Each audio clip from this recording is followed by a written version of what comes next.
Muy bien, bueno, pues vamos a adentrarnos a nuestra sesión del día de hoy y vamos a ir ya a un aspecto más práctico de la escritura y es, como su nombre lo dice, la anatomía de la Biblia. Vamos a adentrarnos a... Todos tenemos contacto con la Biblia y sí tenemos una noción general, pero vale la pena así como entender un poquito su lógica de cómo está escrita y por qué está acomodada como está acomodada. Los libros bíblicos no están puestos ahí por casualidad, tienen una lógica. Y si nosotros entendemos esa lógica, es como las matemáticas. Bueno, a mí me pasó, el día que le entendí a las matemáticas, pues ya se me quitó la nerviolera de los exámenes. Pero la cosa es llegar a ese punto, ¿no? De entender la lógica. Por eso le puse anatomía de la Biblia, cómo está organizada.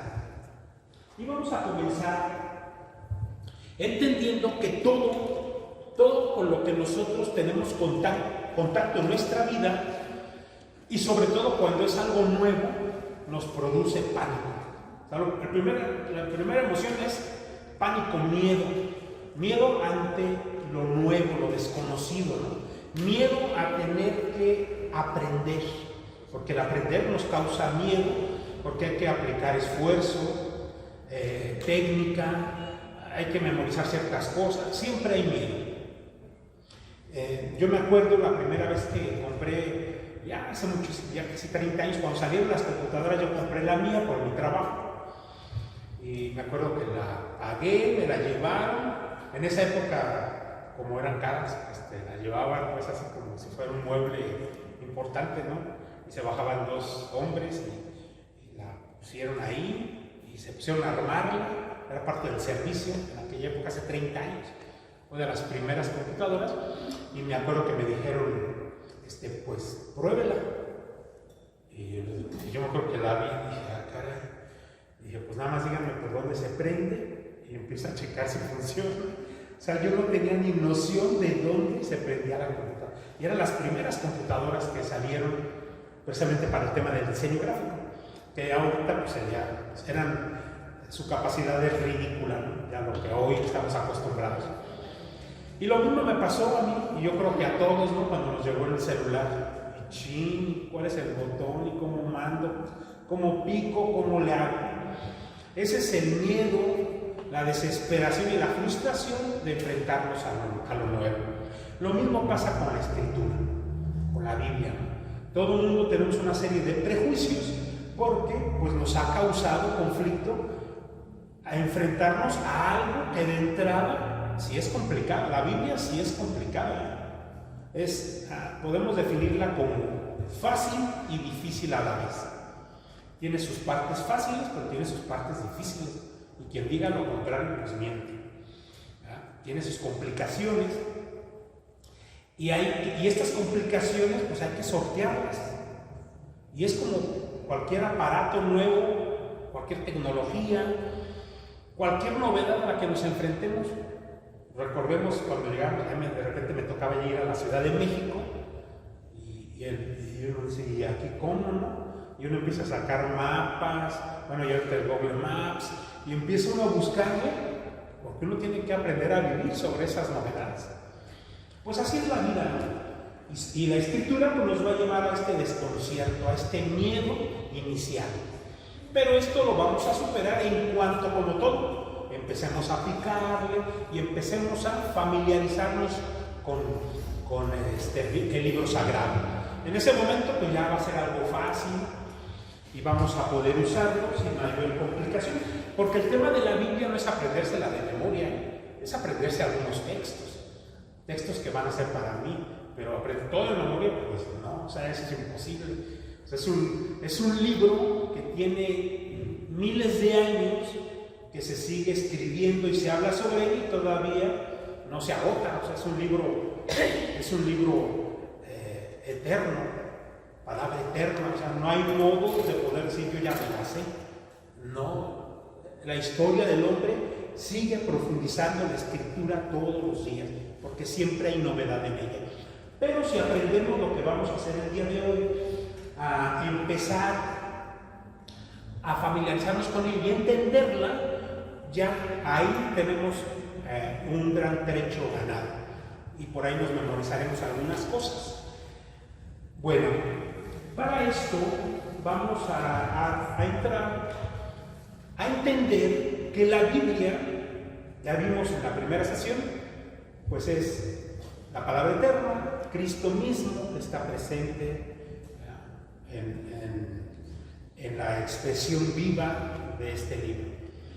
Pero también entender que es un libro de historia, también lo es. O sea, una cosa no quita a la otra. Es un libro de historia, pero vamos a entender que es un libro de historia o dos historias, vamos a verlo así, como dos historias que van juntas. Una historia del pueblo hebreo, aquí en la Sagrada Escritura, sobre todo en el Antiguo Testamento, hay historia nacional de un pueblo, así como México tiene su propia historia patria y sus héroes que le dieron patria, pues también la Biblia es historia nacional de un pueblo hebreo, israelita. Pero también es otra historia, es historia de salvación, y van juntas, no chocan, no se contraponen, pero hay que verla con diferentes ópticas para entenderlas. A veces podamos hacer una lectura de la Biblia para entender en un conocimiento humano, conocer la historia de los israelitas, su historia, sus héroes, sus problemas, sus triunfos y sus derrotas. Pero también vamos a adentrarnos, leyéndola con otra óptica, con otro entendimiento, vamos a descubrir una historia de salvación. A ver, aquí ustedes, ¿qué entienden por eso de historia de la salvación? Porque ya hablamos con historia patria, pues lo entendemos re bien, porque en la escuela aprendimos, ¿no? Y entendemos esa analogía, pero cuando hablamos de historia de salvación, no es donde el Señor lo saca de Egipto, lo saca de la esclavitud. bueno, lo podemos ver con esa óptica, ¿verdad? Pero no define exactamente lo que es historia de salvación. O sea, sí tiene que ver, pero estamos...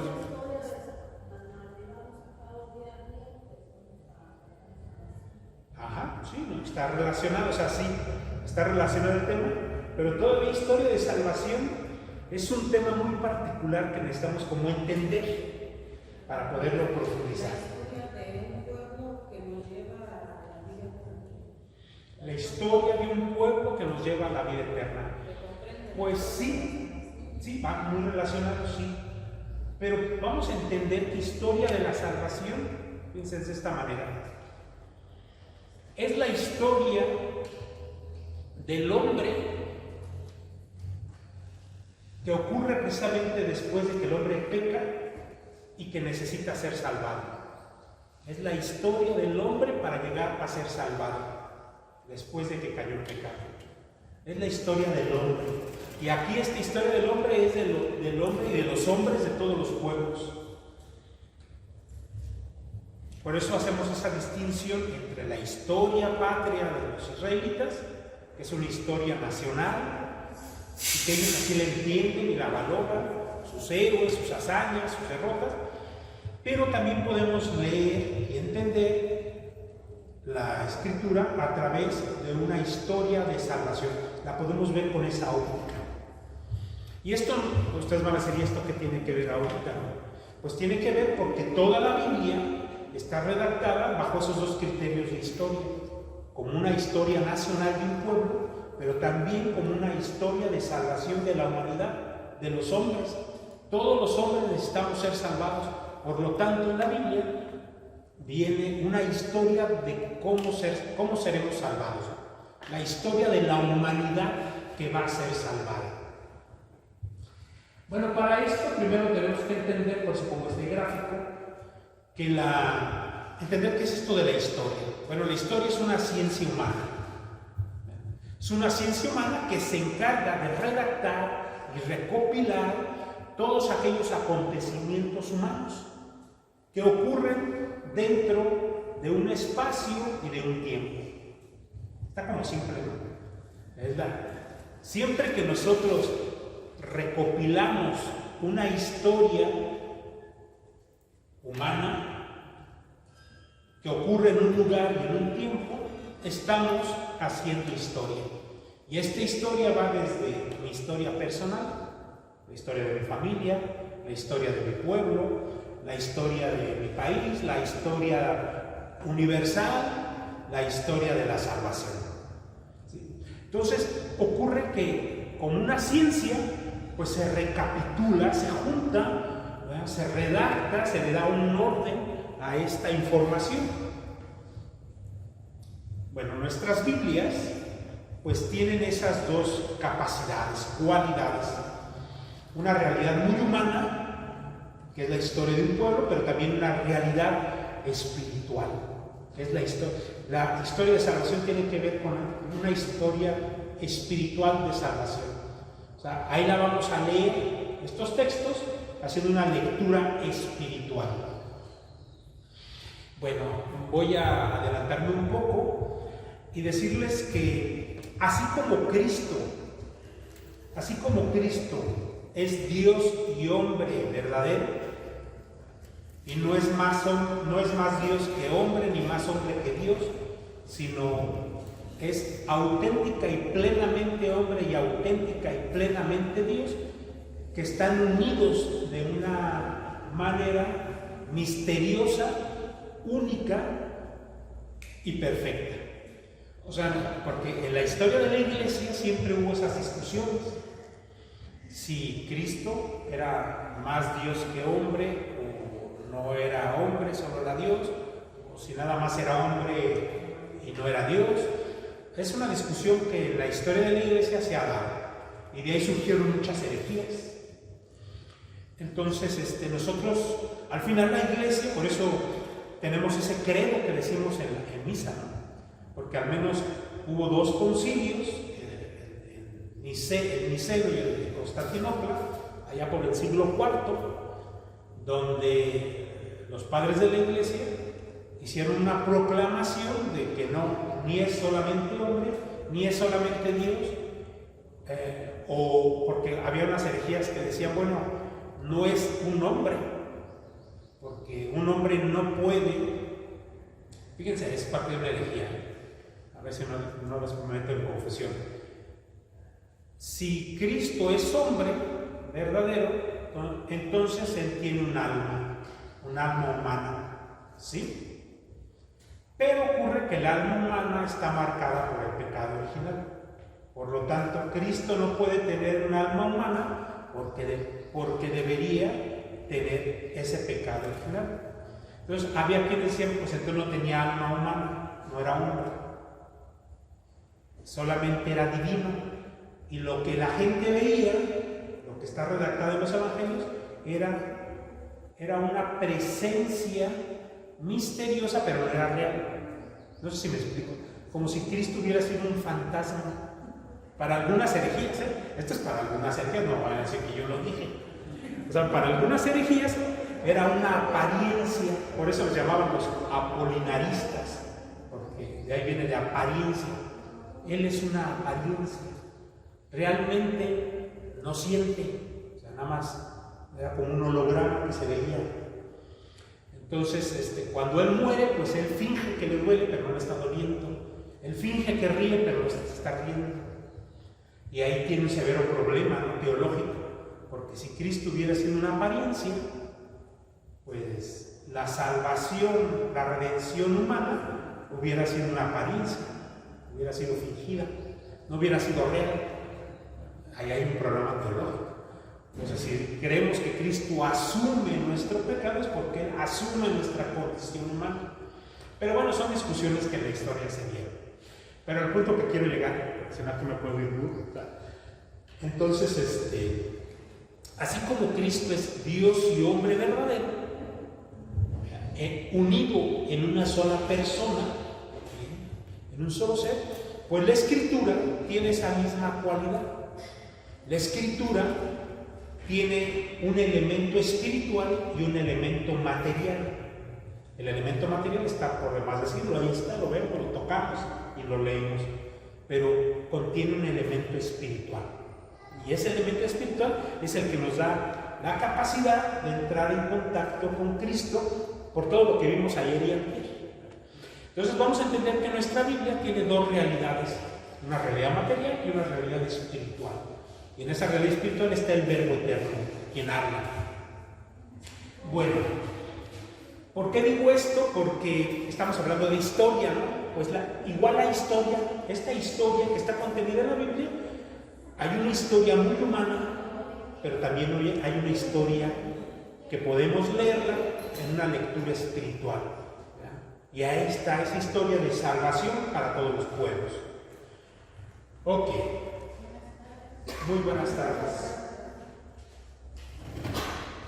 Y aquí, bueno, les pongo en este cromo sobre este aspecto que es importante entenderlo. En la Biblia vamos a tener una historia de salvación, y en esta historia de salvación contiene una historia patria de un pueblo, pero también es una colección de libros escritos por cientos de personas. Es otra realidad humana que debemos entender.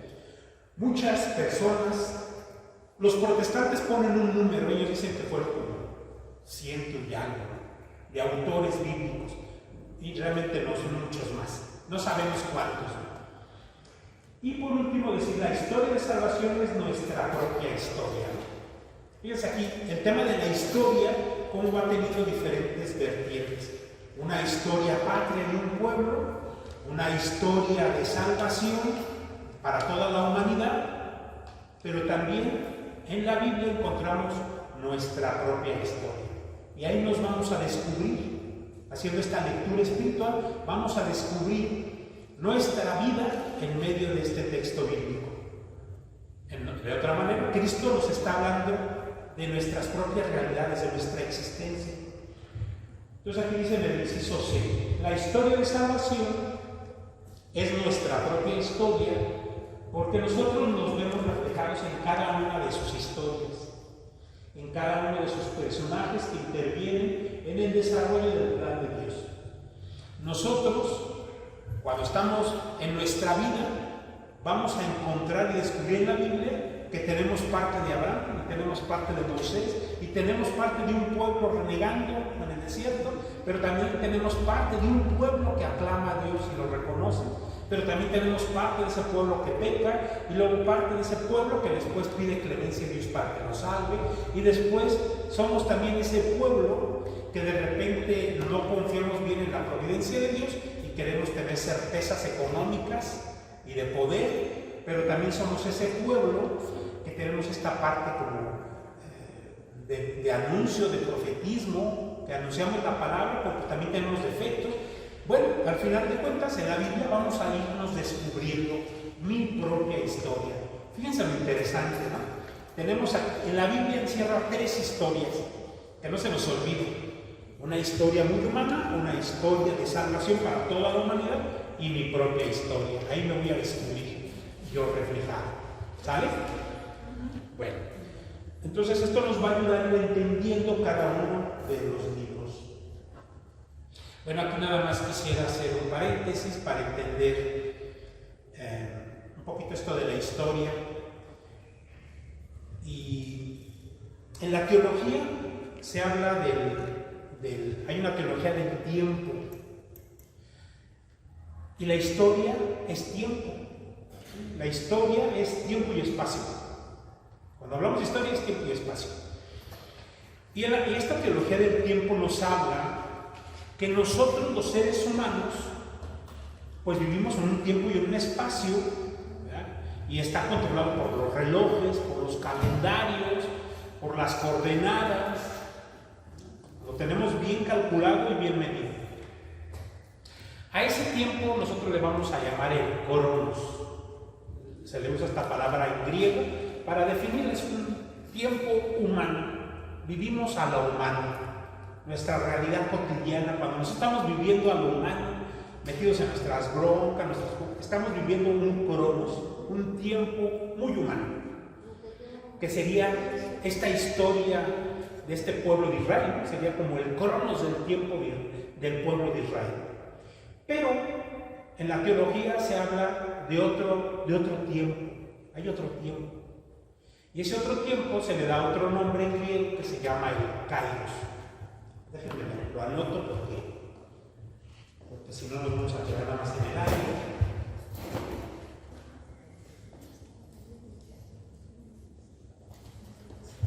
Entonces decíamos que tenemos un cronos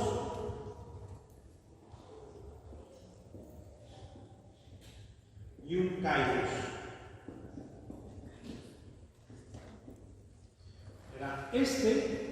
El cronos, pues es el tiempo muy humano, el tiempo del hombre, nuestro tiempo cotidiano.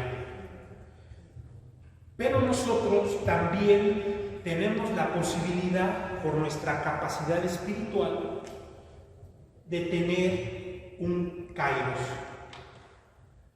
¿Qué es esto? Nosotros tenemos la capacidad de nuestra vida, en nuestra historia, como hacer un parteaguas y abstraerme de esta realidad, de mi cotidianidad, de mis broncas, y absorberme o abstraerme al mundo espiritual. Este Kairos, pues es por ejemplo cuando estamos en momentos de oración. Partimos nuestro tiempo cotidiano y nos adentramos en un Kairos. Entramos en un tiempo de Dios.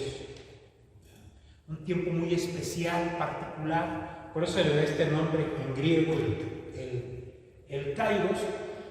Define los momentos o la historia humana, pero cuando ocurren cosas muy especiales para los griegos. Cuando había una gran fiesta, se ganaba una gran batalla. Los griegos le llamaban eso un Kairos, porque es un momento muy especial, ¿no? Hay fiesta, el hombre se siente que está metido en otro rollo, ¿no? Bueno, pues, por ejemplo, la Eucaristía, pues es un Kairos. Bueno, cuando vamos bien conectados a lo que vamos, porque si vamos de cuerpo presente, pues seguimos en el cronos, ¿no? Estamos dentro de una iglesia, seguimos el cronos. Bueno, esta diferenciación entre cronos y kairos nos está hablando que nosotros, a través de la escritura, podemos entrar en este kairos. Y la historia de salvación es un kairos permanente. Dios invita al hombre, nos invita a todos, a través de esta historia de salvación, Dios nos invita a que entremos en su tiempo, en el tiempo de Dios. Es una invitación que Dios nos hace. Pero por lo regular, a veces pasa que nosotros nos bajamos del kairos de Dios y nos metemos en nuestro cronos para resolver nuestras broncas.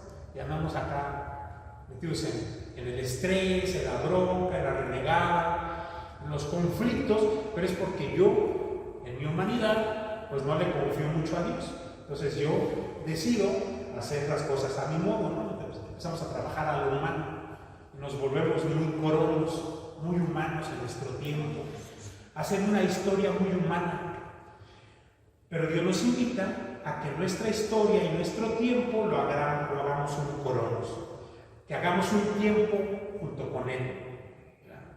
Permitir a Dios que Dios entre en mi tiempo y yo empezar a vivir entendiendo qué Dios quiere que yo haga junto con Él en este tiempo que ahora nos pertenece a Dios y a mí. Y voy a vivir una vida, pero diferente, ¿no? Va a ser una vida en Cristo. Cuando decimos eso, estamos en un kairos. ¿Me voy explicando? Esto quiero que quede bien claro, porque cuando entremos a entender esta historia de salvación, de lo cual nos habla la Biblia, es eso. Dios nos está invitando a hacer un cronos con Él. Cuando entremos a estudiar, a entender, a orar con la Biblia, es adentrarnos al cronos, al kairos de Dios. Ahora somos dos, ya no voy yo solo, ahora somos dos. Vamos cargando dificultades y bueno, pues yo cargo hasta donde puedo, pero sé que traigo un acompañante poderoso. Bueno, entonces esto sería esta historia de salvación. Ya casi por último, aquí les pongo un pequeño texto, es una definición que da el Catecismo de la Iglesia Católica sobre qué es la historia de salvación.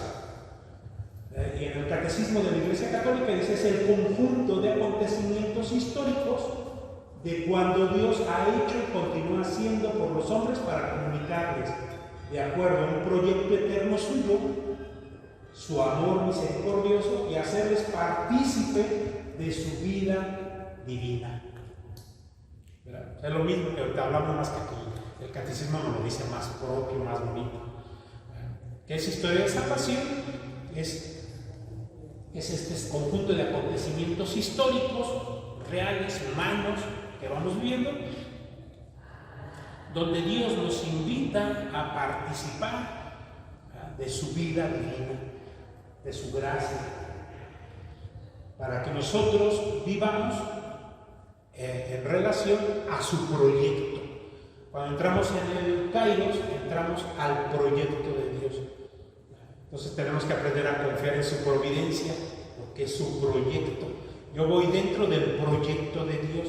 Entonces mi historia va en relación a la voluntad de Dios y el proyecto de Dios. Porque de lo contrario, pues voy en mi historia, en mi proyecto, voy a lo humano, voy ahí, ya no me topes. Muy bien.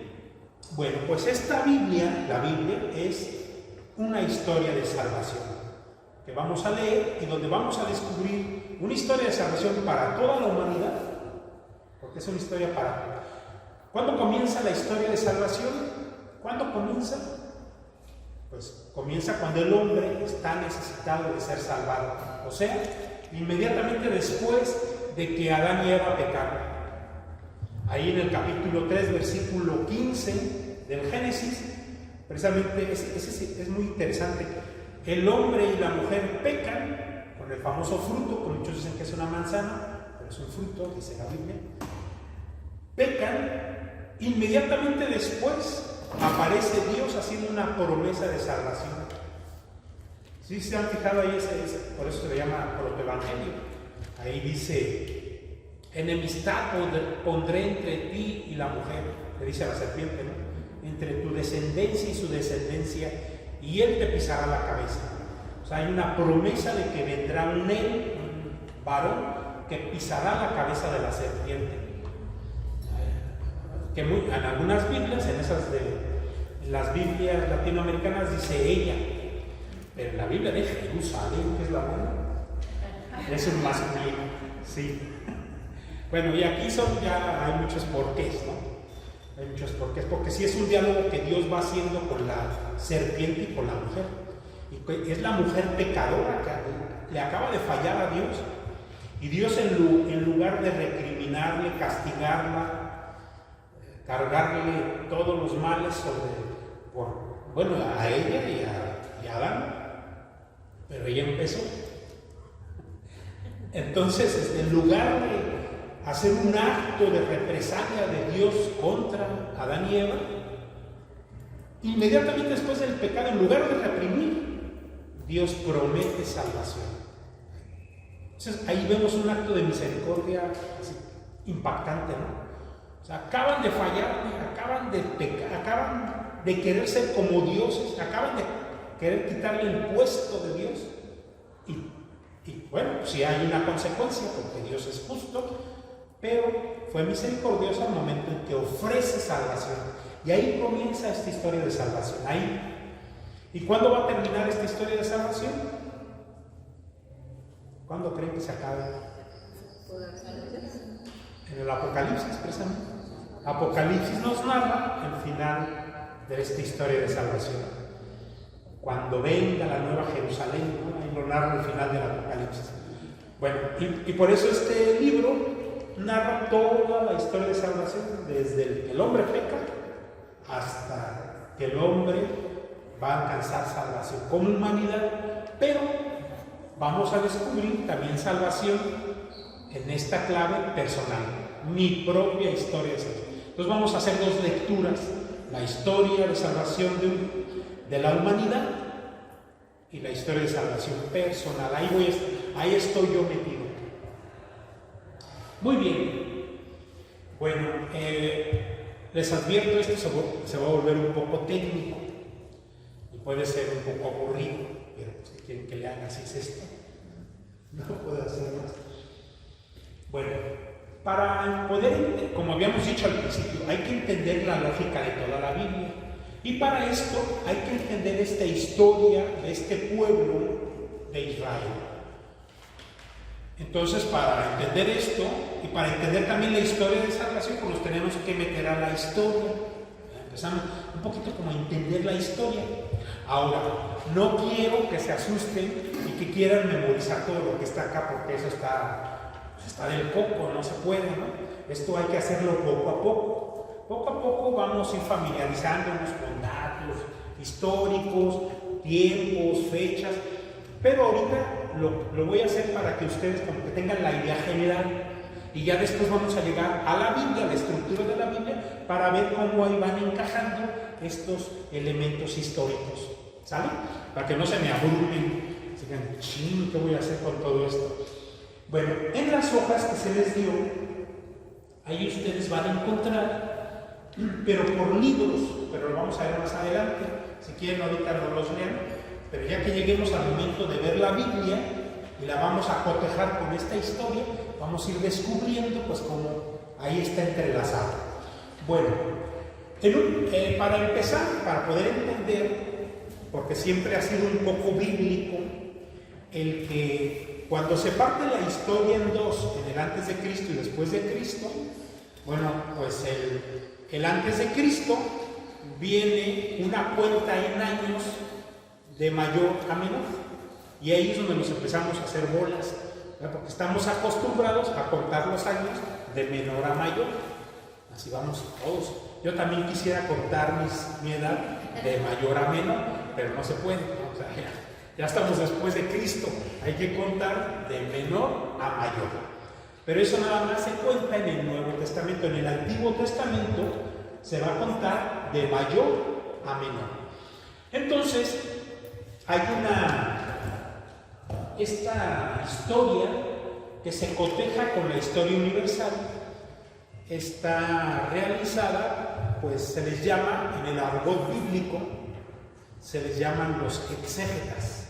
No sé si habían escuchado esa palabra, es una palabrita dominguera, que ya uno la dice se impacta más bien, los exégetas. Bueno, ¿qué son estos exégetas?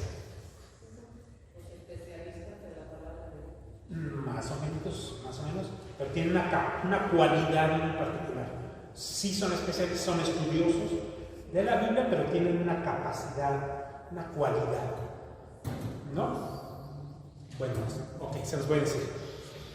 Los exégetas son estudiosos bíblicos, pero que buscan interpretar la Biblia, hacer una interpretación. Pero la Biblia la podemos interpretar también de dos maneras. Así como dijimos que Cristo es Dios y hombre, no solo la Biblia tiene una realidad material y espiritual, pues también la interpretación tiene una interpretación muy humana, una interpretación no es material, pero sí humana, y una interpretación divina. ¿Sí? Vamos a tener como dos formas de interpretar, una forma humana y una forma divina. ¿En qué consiste la forma humana de interpretar la Biblia? La divina, como que la intuimos, ¿no? Es una interpretación más espiritual, ¿sí? ¿Se entiende, no? Okay. Ya después, mañana vamos a ver en qué consiste, pero vamos adelantándonos un poco.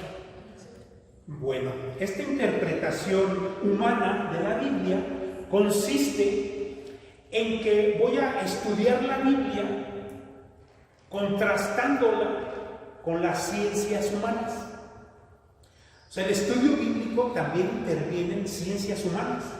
O sea, no todo es Dios, espiritualidad y fe. La Biblia también hay humanidad.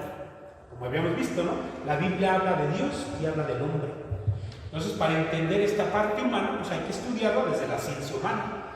Y por ejemplo, los biblistas, que estos son los exégetas. O sea, como que estos son intérpretes, pero que están hurgándole a entender la Biblia desde su parte humana.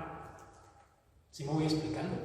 Por ejemplo, ¿qué ciencia creen que ayuda a entender la Biblia, a estudiarla? ¿Qué ciencia humana creen? A ver, ¿qué se les ocurre?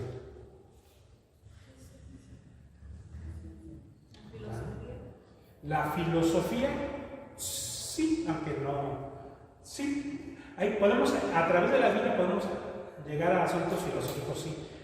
Pero a ver, hay otras ciencias. ¿La ética? No. Tiene que ver, pero hay unas ciencias que son así muy contundentes.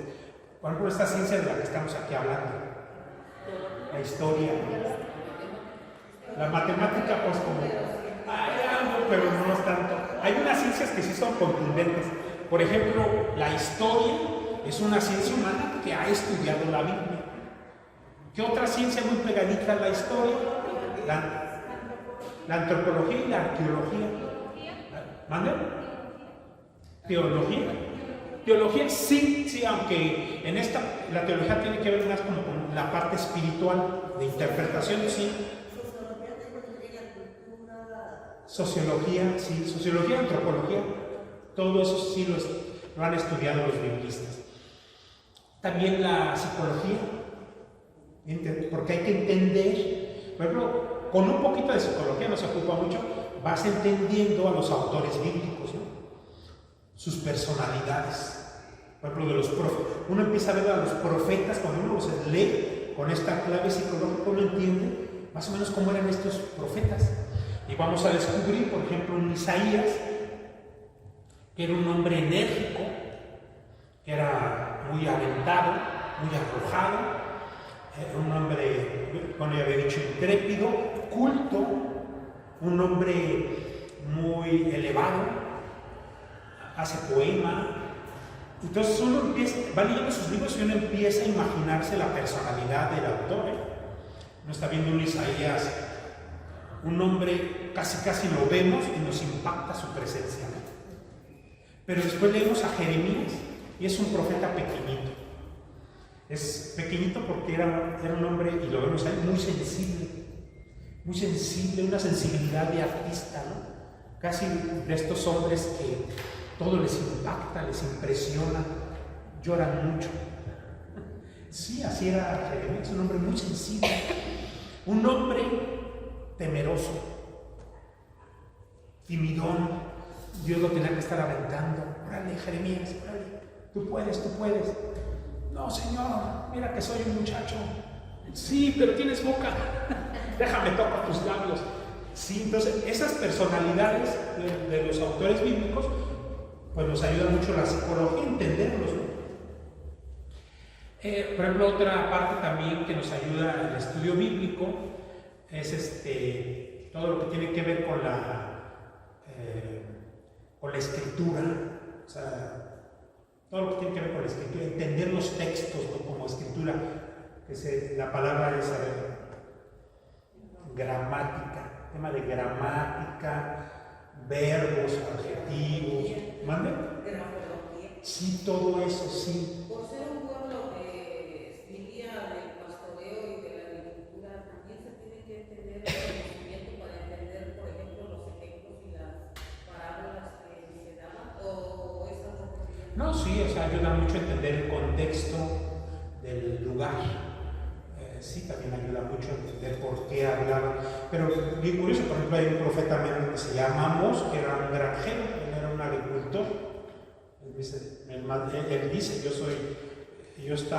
Dios me eligió, yo estaba al fondo del rebaño, y él era un campesino, Amós. Entonces uno va leyendo a Amós y es un hombre muy francote, ¿no?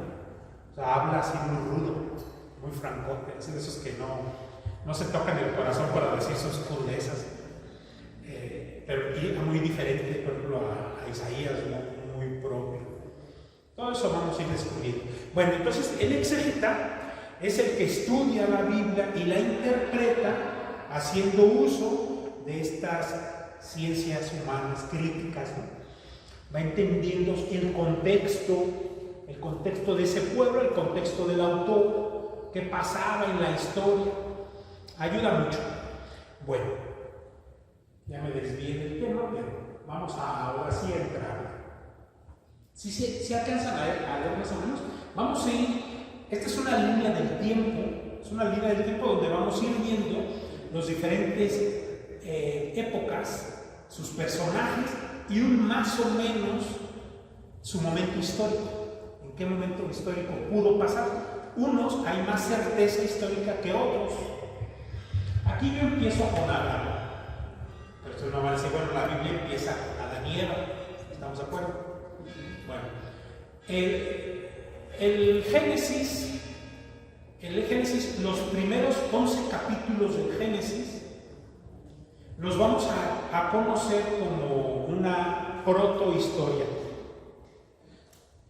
O sea, son narraciones que no se pueden ubicar en la historia, o porque son muy antiguas, o porque son sucesos que históricamente no ocurrieron exactamente así, sino que fueron sucesos que se fueron, hagan de cuenta, como se conjuntaron varias situaciones y, a ver, ¿cómo les explico para no causar escándalo? A ver, son hechos que pudieron pasar más o menos así, pero que los transmisores de la palabra, a quienes les llegó esa historia, por ejemplo la de Noé, a quienes les llegó esa historia, ellos esa historia la acomodan de una manera tal, como si fuera una novela, la acomodan con el objetivo de transmitir un mensaje teológico. O sea, en esta protohistoria lo importante no es el hecho como pasó, sino el mensaje teológico, espiritual. Bueno, y aquí nos podemos meter en muchos rollos. Por ejemplo, después se habla de Adán y Eva, y hay una fuerte discusión si existieron o no existieron, bla, bla, bla. El tema es de que en la iglesia hay sacerdotes y obispos y una teología que niega la existencia de Adán y Eva. Y yo fui una época de esos. Hay un principio bíblico donde se habla de esto, ¿no? Donde hay unas historias que fueron acomodadas. Por ejemplo, en Noé, el hecho de que existió una inundación antigua en la Mesopotamia sí existió, porque está registrado en otros pueblos. Otros pueblos registraron en su historia que sí hubo inundación fuerte.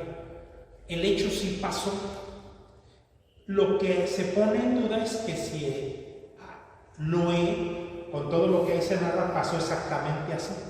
Pudo pasar un personaje similar, pero que después se le acomodaron ciertos hechos o acontecimientos con el objetivo de transmitir un mensaje teológico. Entonces, por ejemplo, esta protohistoria hasta el capítulo 11 del Génesis es una parte de la historia que los biblistas no la ubican en un tiempo exacto. O sea, son hechos que pudieron pasar. Lo importante de esas narraciones es su mensaje teológico. Y Adán y Eva, ya para no hacerlo largo, el Papa Pío XII en una encíclica habla contundente de que sí existió Adán y Eva como tal, punto, ¿no? ¿Cómo estaban, cómo vivían, cómo eran? No sabemos. Sí existieron un primer hombre y una primera mujer. Eso lo saca en la encíclica que se llama... ese no fue el nombre de la encíclica. Me tocó leerla porque era un tema que de repente surge y hay una crítica y se puede levantar mucha polvadera, pero la iglesia, casi a tipo dogma, dice sí existieron. ¿Cómo existieron? ¿Qué hacían? ¿Cómo? No sabemos. O sea, hay una serie de hechos que no podemos tener certeza, porque son hechos antiguísimos. Yo pienso que toman más símbolos, ¿no? Para darle cierta base a lo que el mensaje quiere dar. Es como cuando el niño le dice, es que la viejita se puso la florecita. Es que ahí hay que tener cuidado porque Adán y Eva no se pueden manejar como símbolos. No, estoy refiriendo como a la manzana o Ajá. en la invitación que las parejas, no es pareja enferma, pero los animales a hablar. No es muy literal, siempre no nada más símbolos. Sí, o sea, se usan algunos símbolos alrededor de un hecho real que es Adán y Eva, ¿no? Por ejemplo, en la creación, el hecho real es una creación, ese es un hecho real, indiscutible, pero para explicar la creación hay símbolos, hay metáforas. Por ejemplo, el primer capítulo de la creación de los días, de los 7 días, es un poema. Y como ustedes saben, los poemas usan metáforas.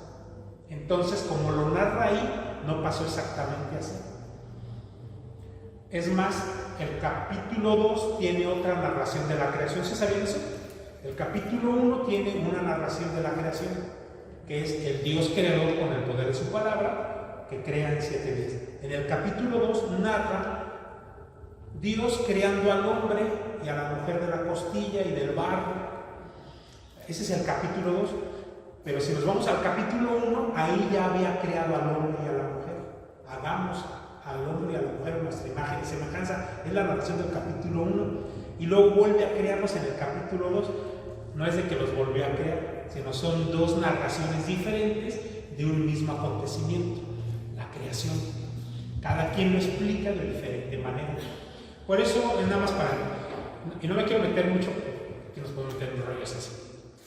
Pero eso se puede ver ya bien en el curso bíblico. Lo importante es saber que en el Génesis, hasta el capítulo 11, se le conoce como una protohistoria. Hechos que tienen hechos reales, pero que tienen cuestiones metafóricas o simbólicas. Y que hay que tener cuidado de no deformar el mensaje. Del capítulo 12 del Génesis en adelante, empezamos a entender que ya es historia, ya son hechos históricos que podemos fechar. Por eso aquí yo pongo a Abraham, capítulo 12 del Génesis, ya aparece Abraham. Padre Abraham que sale de Ur de Caldea. Bueno, fíjense en qué momento está fechado Abraham. Si lo logran ver. Es más, ahí aparece, arriba de la luz de Abraham, hay un signo de interrogación. Porque todavía hay como unas dudas, ¿no? No hay certeza histórica. Pero fíjense, más o menos, la existencia de Abraham anda en el 1800, 1850 o 1900 antes de Cristo. O sea, entre Abraham y nosotros hay 3.800, 3.900 años. En el tiempo histórico no es mucho. En un tiempo histórico no es mucho. O sea, es relativamente corto.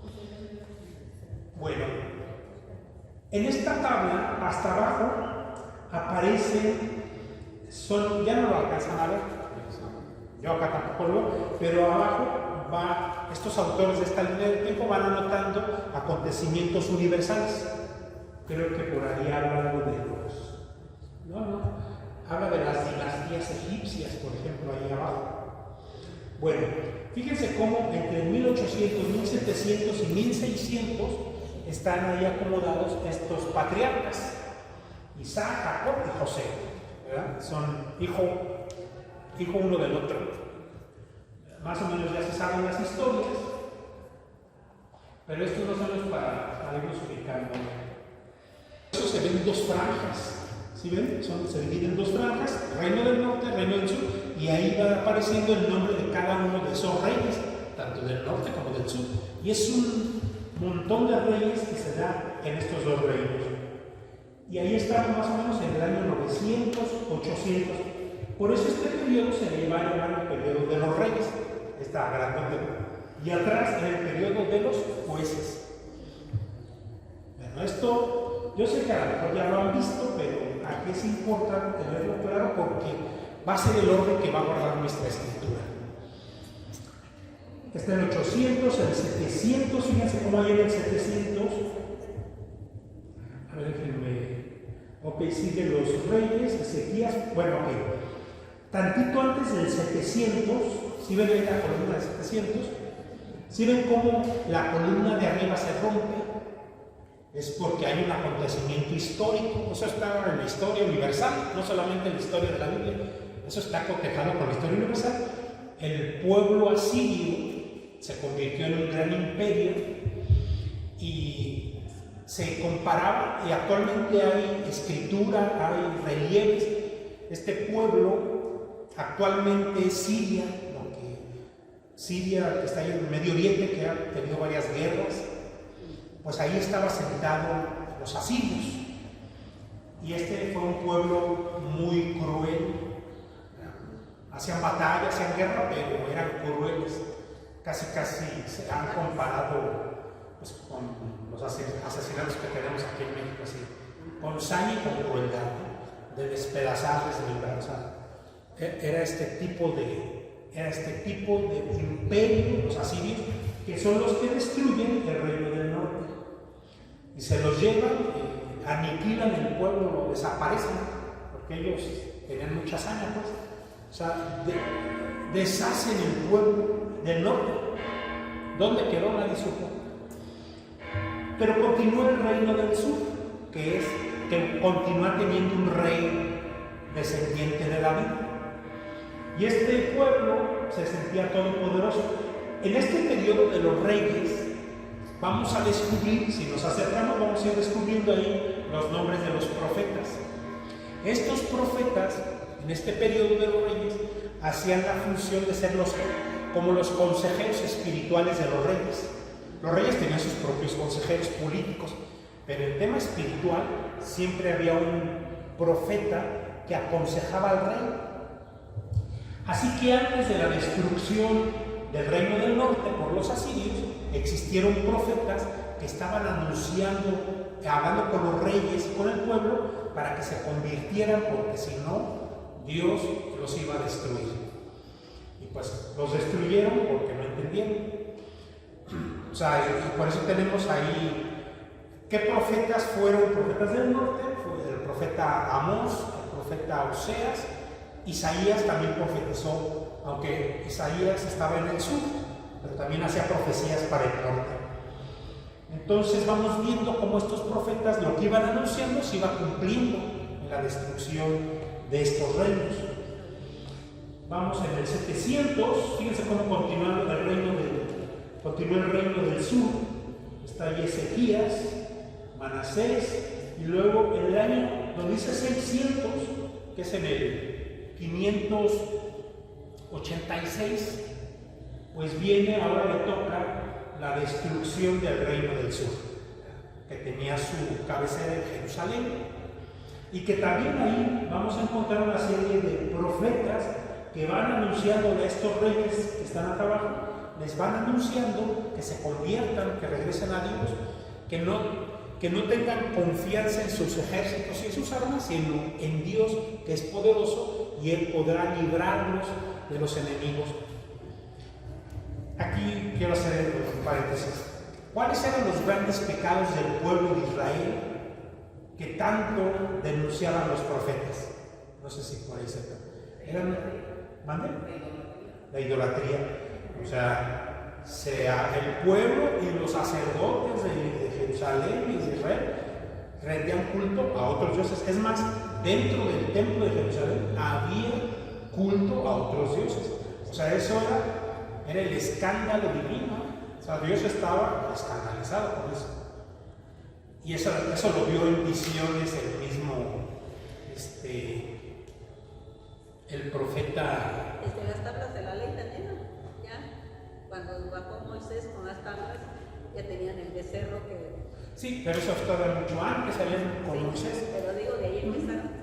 Lo que pasa es de que Dios es un pueblo que Dios nos va preparando y nos sigue educando constantemente en su monoteísmo.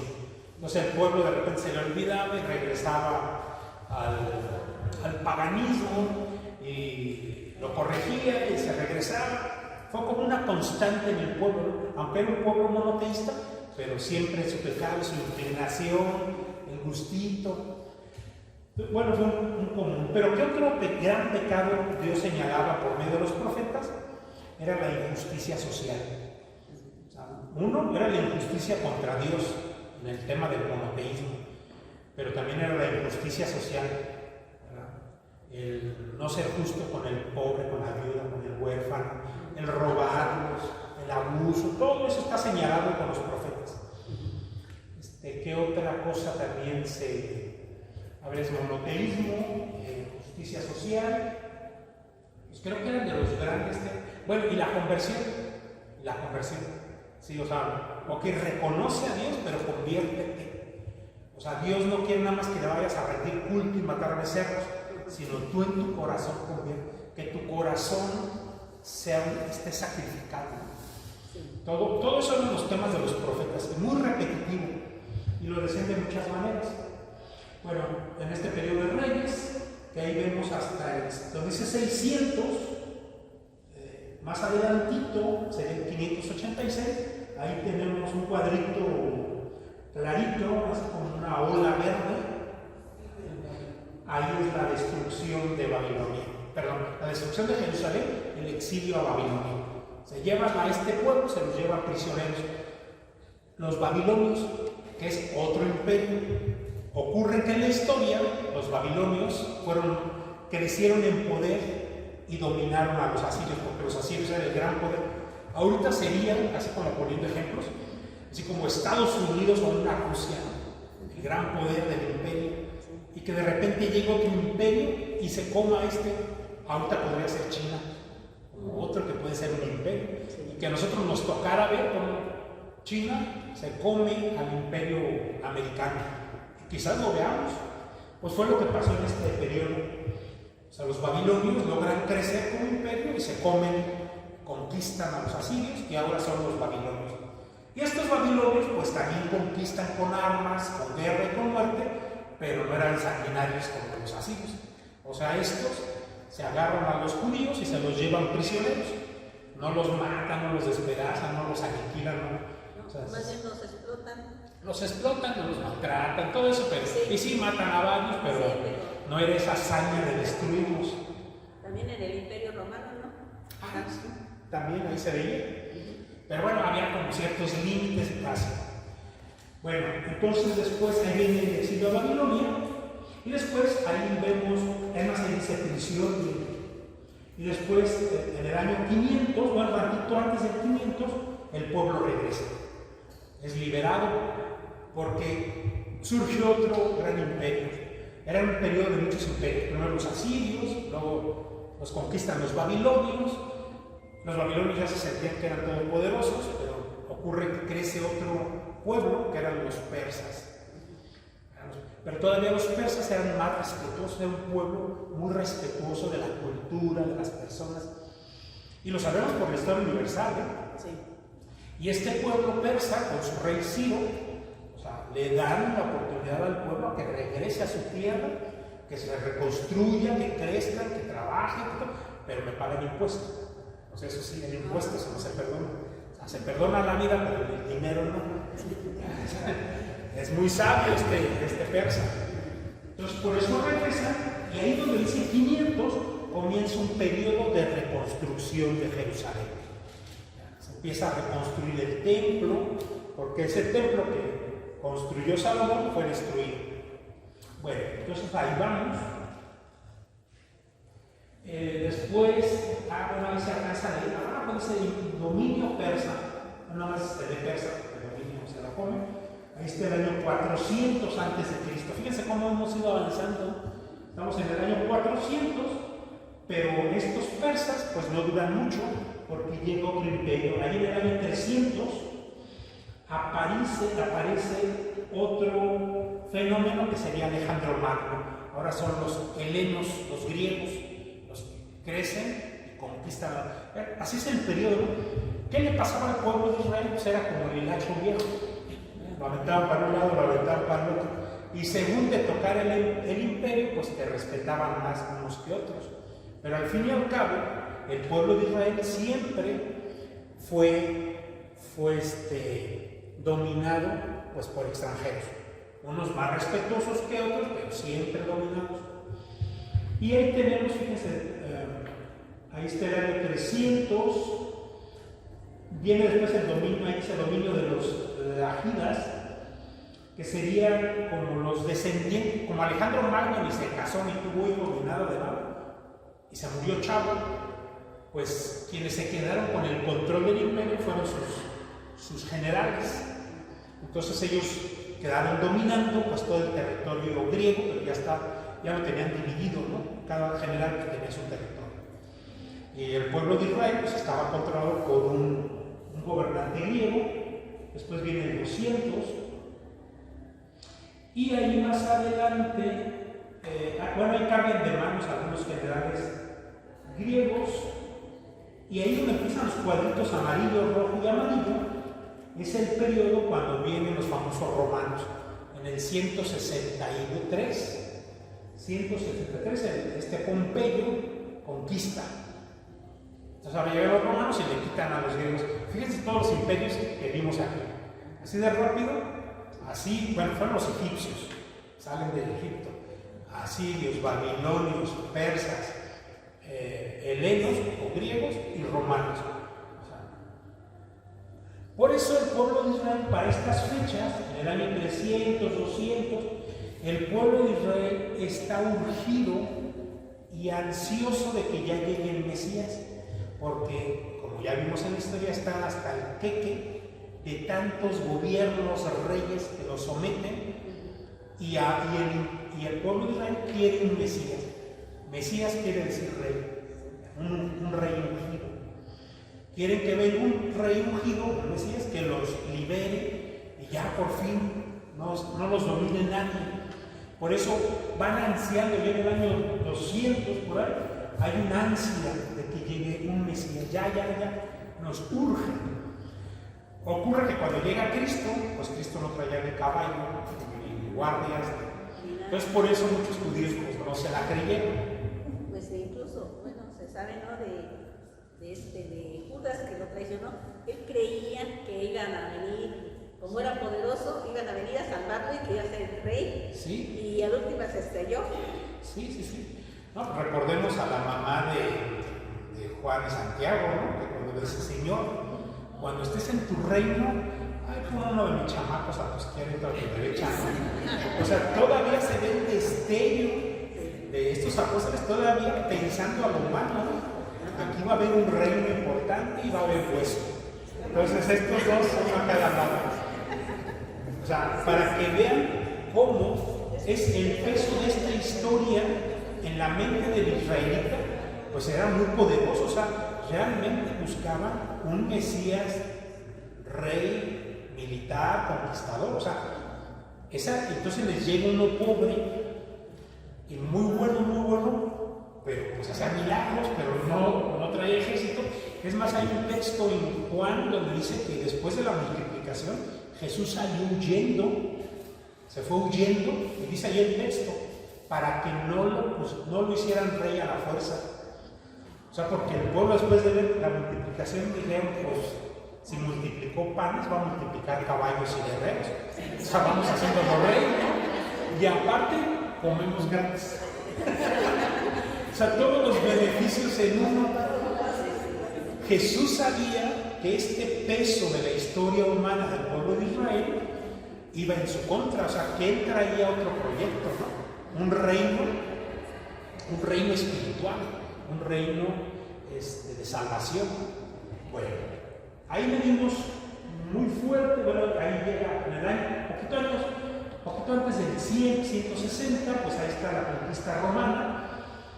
Así, y ahí es donde imponen a Herodes el Grande, que reconstruye el templo que conoce Jesús un poquito más adelante, después del 100, es el que remodela Herodes, ¿no? Cuando Jesús llega a ese templo ya acababa, es más, todavía en la época de Jesús no terminaban de remodelar, y les duró poco el gusto. Por eso le dijeron, ¿no?, que ellos duraron más de 50 años en hacer un templo y él en 3 días lo iba a construir. Exactamente. Pero Jesús hablaba del cuerpo de él. Era él es nuestro templo, ¿no? Jesús, porque cuando nosotros vamos a Jesús, ese es misterioso ese texto. Él es el nuevo templo, porque si yo me adentro a Jesús, Jesús me lleva al Padre. ¿Ya? Entonces Jesús es un templo donde yo puedo hacer oración en su corazón de Jesús, para que su corazón me lleve al Padre. El acceso a Dios Padre, al Yahvé, es a través del corazón de Jesús en su interior. Es un acceso espiritual. ¿Mande? que me vea a mí, vea al Padre, ¿sí? O sea, siempre, y San Juan lo repite mucho en su Evangelio, o sea, el acceso a Dios Padre a través de Jesús. Siempre, siempre, ¿no? Muy bien, y después ya por último, bueno, ya la llegada de Cristo, ahí vienen varios datos históricos, pero que no quiero meterme. Donde sí me quiero meter es en esta lámina. Es una lámina que hay en internet muchas láminas de estas, nada más que esta yo ya la hice. Esta ya es católica. Hay muchas láminas protestantes en internet, esta es la católica. Y aparte es una lámina según la Biblia de Jerusalén. Y ahorita la vamos a usar, es muy didáctica. Todavía alcanzamos. A ver, les voy a pasar unas laminitas. A ver cómo las hacemos. ¿Quién me ayuda a repartirse? Ok, ahorita les van a repartir esa lámina para que ustedes la tengan y podamos ver la estructura bíblica y cómo esta estructura bíblica guarda relación con la historia del pueblo, esta historia de salvación. Bueno, esta que les digo, si ustedes comparan esta tabla con su Biblia latinoamericana, va a tener diferencias. Y no es porque una sea más católica que la otra, no, sino que en cada versión bíblica sus autores hacen acomodos diferentes, con diferentes criterios pedagógicos, pero en últimas cuentas son los mismos libros. ¿Cuántos libros tenemos? 73. Todas van a tener 73. Fíjense que hurgando en la Biblia de jóvenes, hay una Biblia de los jóvenes, azulita con muchos dibujitos, me topé que ahí dice que son 74. Y bueno, yo ya me quería hacer una nueva iglesia, dije, pues esto no lo entiendo, ¿no? Está como jueces, antes eran nada más 3 libros de jueces, ahorita son 5. Es que a veces separan, de los mismos libros que tenemos, hacen separaciones. Y lo que hicieron en la Biblia de los jóvenes, la carta de Jeremías, que está dentro del libro de Baruch, aquí lo tenemos dentro de Baruch, pero hay unas Biblias que lo sacan, es una cartita de Jeremías, la sacan y ya dicen, pues es otro libro, pero es lo mismo. Los salmos también, antes eran más poquitos, ahorita ya se hicieron un poquito más. Es según como se vayan dividiendo. Bueno, para que podamos entender la Biblia de una manera pedagógica, la dividí por colores. ¿Sí? Entonces, los primeros libros que tenemos ahí en morado arriba, pues son la Torá o Pentateuco. Son los libros más importantes de la Biblia. Son los más importantes porque estos libros nos van a permitir entender el resto de la Biblia. Si estos libros los quitamos, no entendemos, vaya, ni la llegada de Cristo, porque todo eso viene antecedido en estos libros. Estos libros narran, y eso ya va a aparecer aquí en sus hojitas, ahí ustedes ya lo van leyendo, pero bueno, ahorita nos metemos. Génesis, Éxodo, Levítico, Números y Deuteronomio. Después tenemos un gran bloque, estos azules, azul oscuro. Estos libros los vamos a conocer como históricos. Allá abajo de sus tablas viene el colorcito y el nombre del bloque. ¿Verdad? Serían libros históricos. ¿Por qué históricos? Porque estos libros fueron acomodados de una manera que vaya guardando cierta relación con la historia que vimos hace rato. ¿Verdad? Entonces, por ejemplo, miren, en los históricos comienza con Josué, que fue el sucesor de Moisés. A la muerte de Josué siguieron los jueces, y eso lo vimos en la historia. Y después de los jueces aparece Ruth. Ruth fue la bisabuela de David, pero es un librito que ahí entra y se pone precisamente antes de que empiecen a aparecer reyes, porque ella es la bisabuela del rey David, y que entonces está dentro de los históricos. Y después tenemos primera y segunda de Samuel. Primera y segunda de Samuel es el profeta Samuel, donde nos va a aparecer la unción de tanto de Saúl como de David. Este periodo de estos dos grandes reyes, ahí Samuel nos lo va a explicar. Después vienen los libros de reyes. ¿De qué nos habla el libro de reyes? Pues como ya vimos, ¿no? Toda una lista de reyes que hubo en el norte y en el sur, pero también comienza hablando de Salomón, porque él fue el que propició la división. Entonces en Reyes se habla de Salomón y del resto de reyes, con los profetas que andaban por ahí, ¿no? Elías y Eliseo aparecen en Reyes.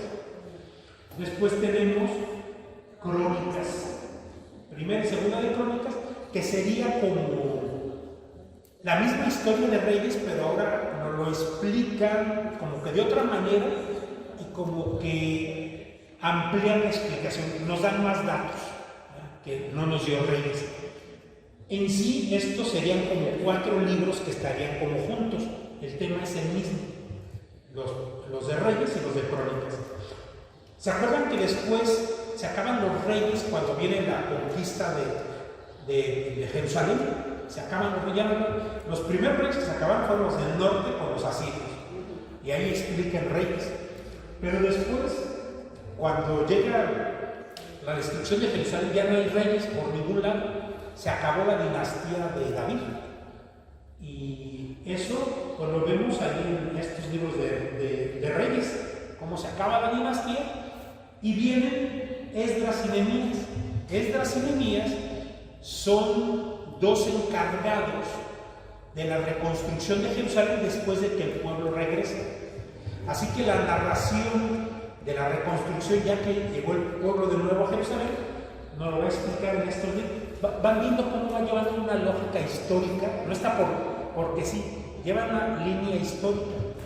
Después viene Tobías, que ese es un librito, son unas enseñanzas sobre la... Sí, es sobre todo una enseñanza espiritual sobre la confianza en Dios, la protección de sus ángeles. Bueno, realmente no es un libro histórico, pero ahí lo pone, ¿no? La comunidad es como un librito raro, como que rompe la historia, pero no pasa nada. Se brinca, después viene Judí y Esther, que serían 2 grandes mujeres que les toca defender al pueblo, ¿no? Judí es guerrera y la otra es esposa del rey de Babilonia, y bueno, cada quien a su modo les toca. Ahí son presencias femeninas muy poderosas. Y por último tenemos primera y segunda de Macabeos. Macabeos lo vamos a ubicar como 200 años antes de Jesús. O sea, ya son los libros que se escriben ya casi para la llegada de Jesús. A 200 años de la llegada de Jesús ocurren estos acontecimientos. Es un periodo donde todavía están gobernados por los griegos, ¿no? Estos generales griegos. Bueno, ese bloquecito nos ayuda a entender que hay como una historia rápida, ¿verdad?, de todo el pueblo de Israel en este bloque. La Biblia de Jerusalén distingue entre libros poéticos y libros sapienciales. Por ejemplo, la Biblia latinoamericana los junta, hace un solo bloque y dice que son sapienciales todos. Pero la Biblia de Jerusalén es más detallada y tiene más lógica. Miren, vamos a descubrir que en nuestra Biblia tenemos 3 libros de poemas, por eso se llama lírica. Son poemas. Lamentaciones, Cantar de los Cantares y Salmos. Lamentaciones son poemas de dolor, de sufrimiento. Cantar de los Cantares son poemas románticos. Es más, algunos no quieren meterlos a la Biblia, algunos judíos, no la Iglesia Católica, los judíos, porque decían es que estos poemas se recitan en las bodas de los paganos. Son tan hermosos estos poemas románticos que hasta los paganos las andaban recitando, ¿no? Y aparte, una curiosidad del libro del Cantar de los Cantares, no se menciona a Dios. No se menciona a Dios. O sea, se sobreentiende en una interpretación espiritual que el novio que aparece en el poema es Dios y que la novia es el pueblo, pero eso hay que hacer la interpretación. Pero si uno lee literalmente Cantar de los Cantares, uno dice, y aquí, pura pasión, puro amor, beso, abrazo y apapacho, porque de eso es. Eso es lo hermoso de nuestra Biblia. Sí, no, son románticos. En nuestra Biblia tenemos batallas, historias, traiciones, romance y tenemos los salmos, ¿no? Que son poemas de oración, de alabanza, de petición. Y después viene este bloque en este azulito más clarito, casi agua, donde ya serían sapienciales. Los libros sapienciales, como su nombre dice, son consejos de sabiduría. Así como los refranes mexicanos, pues muchos de los refranes mexicanos de aquí salieron, de proverbios, de ahí vienen muchos de los proverbios, de los, ¿cómo se llaman? De los, ¿cómo les dije? Los refranes populares. Y es eso, ¿no? Es dar consejo muy a lo humano, pero aunque es un consejo humano, siempre teniendo en cuenta a Dios. Porque hay consejos sobre la familia, sobre los hijos, sobre los negocios, pero en todos estos temas, aunque son temas muy humanos, siempre tener presente a Dios en el centro, para que hasta tus negocios sean buenos negocios en clave de Dios, ¿no? Bueno, y después tenemos este bloque verde. Lo distingo en dos tonos de verde: el verde más oscuro, que serían los mayores, los profetas mayores, y los menores serían este verde más claro. Y no son mayores y menores por importancia. Podríamos tener presente que Isaías no es el mayor, más importante de todos. No, es porque el libro de Isaías es el que tiene más información, es el libro más extenso, es más choncho. Y los menores pues son libritos chiquitos. Pero los menores a veces tienen información y profecías más importantes a veces que en Isaías, que bueno, ¿quién le puede ganar a Isaías? Es un decir. Bueno, y ahí tenemos nuestro Antiguo Testamento. Entonces, ¿cómo tenemos separado nuestro Antiguo Testamento? Pues tenemos un bloque de Pentateuco, históricos, lírica, sapienciales y proféticos. Nuestro Nuevo Testamento va más o menos en una lógica similar. Fíjense, por ejemplo, tenemos los evangelios serían como el Pentateuco del Antiguo Testamento. El Pentateuco son los libros de entrada a la Biblia que ayudan a comprender todo el contexto de la Biblia. Pues igual los evangelios en el Nuevo Testamento, pues son los libros que abren, los más importantes, los que nos ayudan a entender todo el Nuevo Testamento. Son los primeros en importancia, por eso se ponen en primer lugar. Y después sigue un libro que se llama Hechos de los Apóstoles, que ese libro se considera como histórico. Mientras aquí en el Antiguo Testamento tenemos un montón, son 1, 2, 3, 4, 5, 6, 7, 8, 16 libros históricos. En el Nuevo Testamento tenemos uno, pero es histórico. Después tenemos, así como libros de sapienciales, pues van a ser estas cartas. Todo lo que son los bloques de cartas, que son de Pablo, y las cartas católicas. ¿Cuántas cartas católicas tenemos? ¿Católicas? No, a ver, pongan la atención ahí. ¿8? Ok. Tenemos 8 católicas. Ahí les voy a comentar el libro de Hebreos. Ese librito es como un comodín que se mueve por donde quiera, porque diferentes Biblias lo acomodan en diferentes lugares. Porque Hebreos no es de Pablo, aunque mucho tiempo se consideró que era de Pablo y tiene una teología paulina. Pero tampoco es una carta católica porque no es una carta. O sea, Hebreos no es carta, es una predicación. No tiene la forma de carta, pues. Es una gran predicación. Entonces, Hebreos, aquí en este caso yo la puse como en la lógica de ser una carta católica. ¿Por qué se llaman cartas católicas? Empiezan... No. Sí hay un saludo, pero no una persona determinada. Universal. Están escritas así a un público universal, para todos. Si Pablo sí escribe para alguien en particular. Pablo sí. Efesios, Filipenses, él sí. Y las católicas no van dirigidas a nadie en especial, es como para el público en general. Hay quien quiera agarrar sabiduría. Y por último tenemos Apocalipsis, que sería el único libro profético del Nuevo Testamento. Bueno, esta sería la lógica de nuestra estructura bíblica.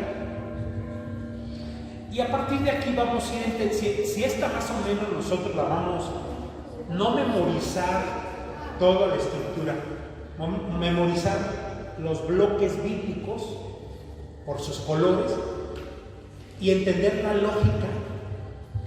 De esa manera va a ser hasta más fácil nosotros encontrar los textos en la Biblia. O sea, todo se nos va a facilitar.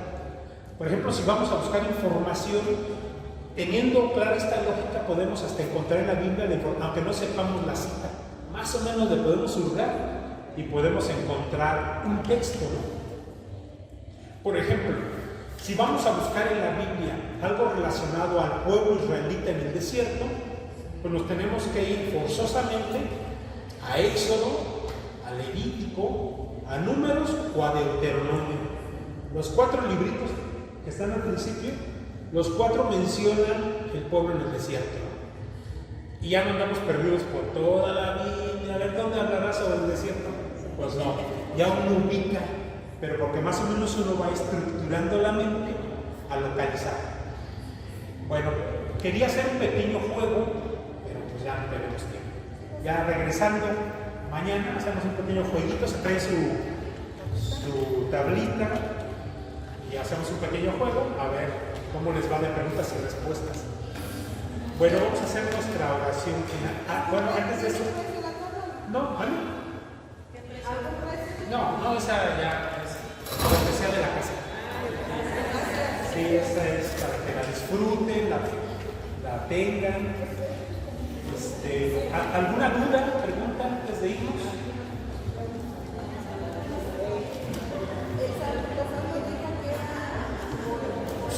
Son salmos, son poemas, pero dirigidos a Dios, ¿no? Todo en relación con Dios. Mientras uno es dirigido al romance, el otro al sufrimiento y al dolor humano, esto es a Dios. Bueno, vamos a nuestra... ¿Mande? Los salmos casi están por David. A ver, no lo que has escuchado. Digo que los salmos casi siempre son por David. Bueno, los salmos, algunos se le adjudican a David, otros se le adjudican por ejemplo, a la familia Coré, uno se le adjudica a Moisés y muchos otros no se saben a quién. El tema de los autores de los salmos es así como un poco impreciso, pero sí algunos nos queda muy claro que sí fueron de David, algunos por lo que dicen. Muy interesante. Bueno, vamos a la oración final, en nombre del Padre, del Hijo y del Espíritu Santo. Amén. Te damos gracias, Señor, por esta tarde-noche que hoy nos permite reflexionar en tu palabra. Permítenos, Padre bueno, que todo sea para nuestra propia salvación, la salvación de los que nos rodean y la construcción de tu reino. Dulce Madre, no te dejes en vista de nosotros no apartes. Ven con nosotros a todas partes y solo nunca nos dejes. Ya que nos proteges tanto como verdadera Madre, haz que nos bendiga el Padre, el Hijo y el Espíritu Santo. Amén. Que Dios las bendiga y nos vemos mañana. Gracias.